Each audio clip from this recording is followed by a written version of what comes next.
Mes chers amis de Café Évangile, et voici qu'une femme souffrant d'hémorragie depuis 12 ans s'approcha par derrière et toucha la frange de son vêtement, car elle se disait en elle-même, « Si je parviens seulement à toucher son vêtement, je serai sauvée. » Jésus se retourna et la voyant lui dit, « Confiance, ma fille, ta foi t'a sauvée. » Et à l'heure même, la femme fut sauvée. Bien chers amis, cette femme n'a pas été seulement guérie de son mal, elle a été sauvée, comme le dit le Seigneur. Sa foi l'a sauvée. L'humilité avec laquelle cette femme s'est approchée du Seigneur est très inspirante dans ce récit de l'Évangile.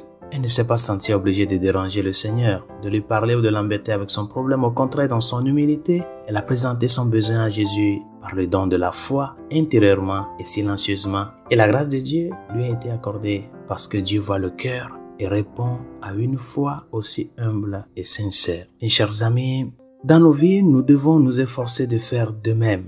Trop souvent, nous présentons nos préférences à Dieu et lui disons ce que nous voulons qu'il fasse. Dieu ne répond pas à de telles demandes. Au contraire, nous devons rechercher sa volonté et sa seule volonté. Cette femme savait qu'elle serait guérie parce que Dieu le Père lui a parlé dans son esprit et dans son cœur, elle a incité à toucher le manteau de Jésus son Fils. Elle a senti ce désir-là. Elle a senti cet appel intérieur à faire le pas, à rompre les obstacles qui l'éloignaient de Dieu pour pouvoir s'approcher de celui qui vient le sauver. Elle a répondu et la guérison a eu lieu. Elle s'est approchée, elle a été sauvée.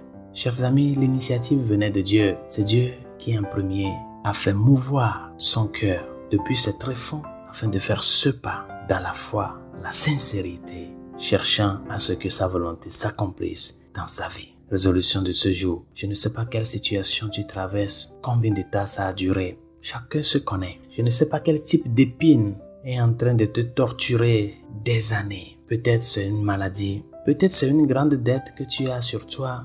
Peut-être c'est l'envie, la jalousie qui te viennent d'autre part. Les problèmes de famille. Chacun à un moment donné de la vie avance avec une épine dans son corps. Comme Saint Paul l'a dit, qu'il a demandé à 3 reprises au Seigneur de lui quitter cette épine-là. Mais le Seigneur lui a dit, ma grâce te suffit. Ma force se déploie dans ta faiblesse. C'est la grâce de Dieu qui a suffi à cette dame-là. Approche-toi du Seigneur. Si ça fait longtemps que tu t'es éloigné de lui, il n'est pas encore tard. Cette dame a passé 12 ans. Mais la longueur, la durée de son mal ne l'a pas fait décourager. Approche-toi du Seigneur.